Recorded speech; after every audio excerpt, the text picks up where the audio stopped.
3, le obliga al juez de manera oficiosa que programe el día, la hora, la fecha, el lugar de la audiencia de juicio. Y entonces ya con el intercambio ustedes dicen, tengo suficiente como para pedirle en este momento la audiencia preparatoria. Ahora, el artículo 279 nos dice que la solicitud de cualquiera de las partes, acuérdense, cualquiera de las partes son fiscalía, abogado acusador particular, y además también tenemos ahí al abogado defensor. Si yo no lo realicé de forma oral allá en la audiencia inicial, lo debo de realizar de forma escrita. Aquí ya sí hay una exigencia de hacerlo de forma escrita. ¿Y qué voy a solicitar? La programación de la audiencia preparatoria de juicio. Y me dice que dentro de los 5 días anteriores al juicio deba de celebrarse. Repito una vez más.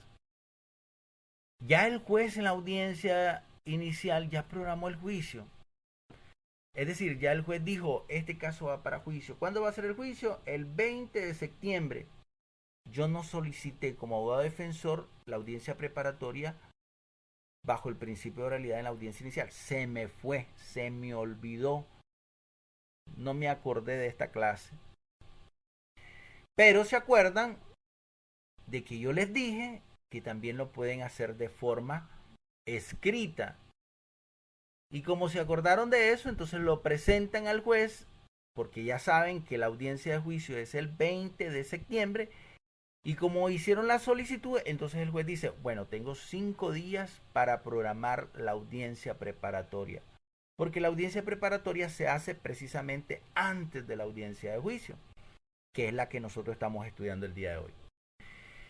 Entonces el juez puede programar 5 días antes del juicio, 4 días antes del juicio, 3 días antes del juicio, 2 días antes del juicio, 1 día antes del juicio la audiencia preparatoria. Y dice la audiencia preparatoria que también puede hacerlo justamente dentro de los 5 días. Es más, el mismo día programado la audiencia de juicio, si el juez tiene la agenda bien apretada,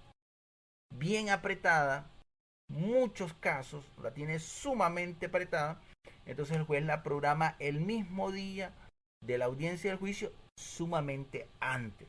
Por ejemplo, si la tiene programada la audiencia de juicio a las 9 de la mañana del 20 de septiembre y alguien de las partes procesales solicita esta audiencia de juicio, entonces dice el juez, tengo full, no me queda de otra que programar esta audiencia preparatoria a las 8 de la mañana. Yo sé que el juicio está a las 9, tenemos 1 hora antes para debatir la audiencia preparatoria. Y ahí ya tienen 2 artículos que logran argumentar la celebración de la audiencia preparatoria. ¿Y cuáles son esos argumentos, ese debate? ¿De qué van a debatir los abogados en esta audiencia preparatoria? Y ahí nos dice, por ejemplo, el artículo 279, inciso 1, cuestiones relacionadas con la controversia surgida en relación con el intercambio de la información sobre los elementos de prueba. Este inciso nos da la oportunidad de hacer un debate muy argumentativo, muy técnico, muy jurídico, en base a la controversia que surge las pruebas en el escrito de intercambio de información. Ok, por ejemplo, este inciso me dice a mí que si ofrezco un elemento de prueba que no es el correcto, que no es el idóneo, yo lo puedo apartar, eliminar, quitarlo, que no declare en juicio porque hay una controversia. Ofrecen el dictamen médico legal para determinar la gravedad de las lesiones. Eso es una controversia. Yo no puedo aceptar un escrito, un documento, un dictamen para, no solamente para acreditar las lesiones, sino también para determinar la gravedad de esas lesiones. Eso es controvertido, eso es una controversia totalmente aceptar ese dictamen. Entonces, ¿qué es lo idóneo? ¿Qué es lo correcto? Ofrecer al perito, al médico. El médico va a llegar a exponer a viva voz qué fue lo que él observó, qué fue lo que él vio, a quién entrevistó, a quién valoró, cómo era, cómo llegó, cómo estaba vestido, cómo se identificó. Entonces, es la prueba ideal. Aquí les estoy dando un ejemplo de 1 en 1000 ejemplos. Si el médico no comparece o no es ofrecido para acreditar las lesiones, no debe de acreditarse con un dictamen médico legal. Porque esa es una prueba documental y la prueba documental no acredita ese tipo de valoraciones médicas. Esa es una controversia. Si eso ocurriese en un intercambio, ahí ustedes tienen como desaparecer esa prueba porque no es la idónea, no es la permitida.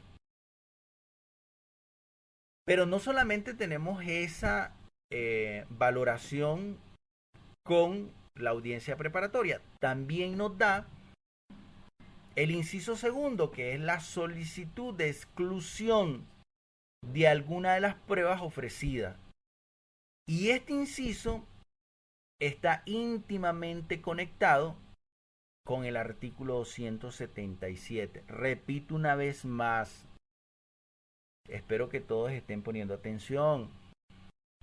El artículo 279, inciso segundo, la solicitud de exclusión de alguna de las pruebas, porque para esa es la finalidad de esta audiencia preparatoria, ¿verdad? Está conectado el inciso segundo con el artículo 277. Y aquí tenemos el artículo 277. Por eso esta audiencia es meramente argumentativa, técnica, jurídica, porque tienen que ver con muchos artículos y el argumento es ese. Eso es lo que el juez va a valorar. Y tenemos el artículo 277 que nos dice lo siguiente: las partes podrán solicitar la inadmisibilidad de la prueba por razones de, y aquí tenemos otras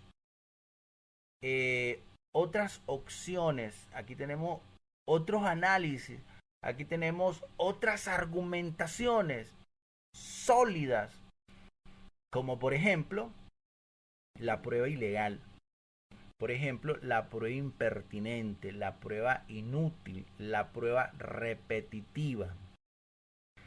Estas son otras razones muy distintas, ¿verdad?, a las que establece el artículo 279 para que se pueda celebrar la audiencia preparatoria.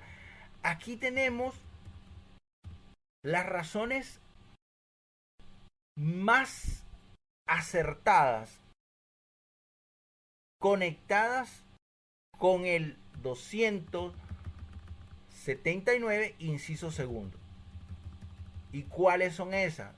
Por ejemplo, la ilegalidad, la impertinencia, la inutilidad y la repetitividad. Ojo, porque acuérdense que la ilegalidad nace bajo el principio de la prueba lícita. Acuérdense que la prueba lícita tiene que agotar 3 fases. El artículo 16, bajo los principios que nosotros ya los estudiamos en el cuatrimestre pasado, que nosotros incluso aplicamos varios casos sobre los principios procesales penales. Ahí estudiamos el principio de oralidad, ahí estudiamos el principio de legalidad, y de presunción de inocencia, todos los principios.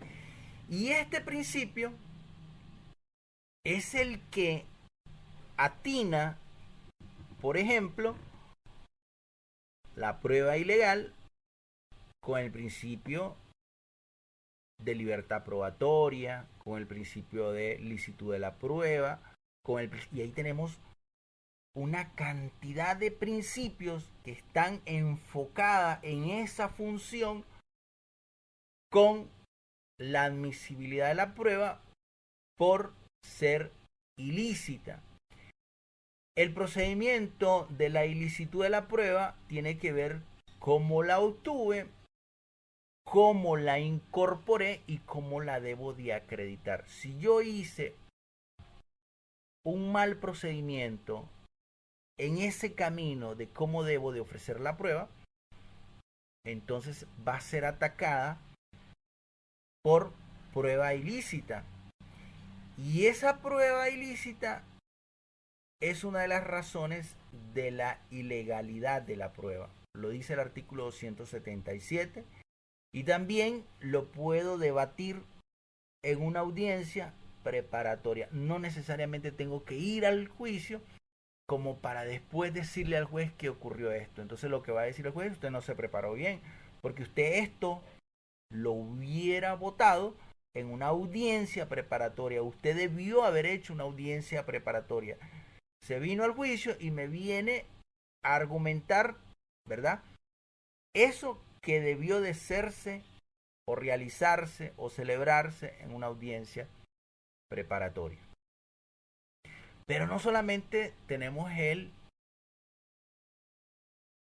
principio de legalidad, tenemos también la impertinencia, tenemos también la inutilidad, tenemos también la repetitividad. ¿Qué significa eso? Significa, por ejemplo, que si en un escrito de intercambio de información y prueba ofrecen a 5 testigos y estos 5 testigos van a llegar a decir lo mismo, por ejemplo, Juan, Pedro, María, Felipe, Carlos, van a llegar a decir en un escrito de intercambio que observaron al acusado, que el acusado le sustrajo el teléfono a la víctima, que la víctima se cayó, que el acusado recogió el teléfono y que salió huyendo. Si 5 testigos van a decir lo mismo, en una audiencia preparatoria le voy a decir al juez, señor juez, aquí hay 5 testigos que literalmente van a decir lo mismo. ¿Para qué queremos 5 pruebas repetitivas?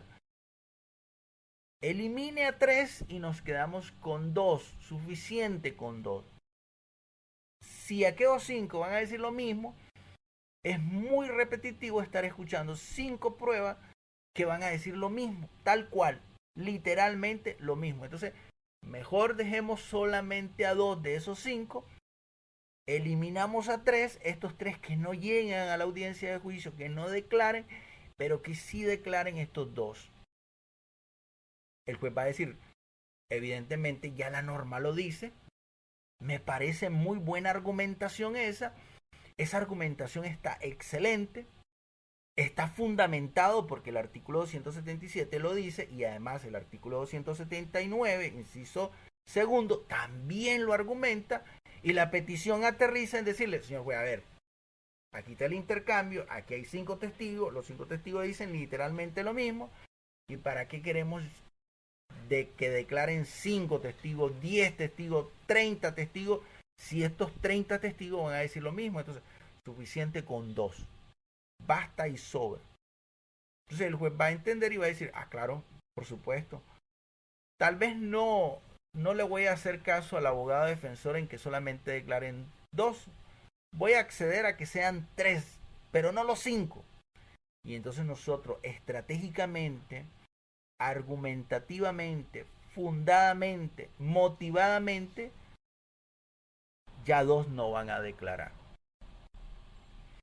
Pero no solamente tenemos el aprendizaje de la argumentación tomando no solamente los principios procesales penales, no solamente el artículo 277, no solamente el artículo 279, no solamente el artículo 272, sino nosotros tenemos bastante argumento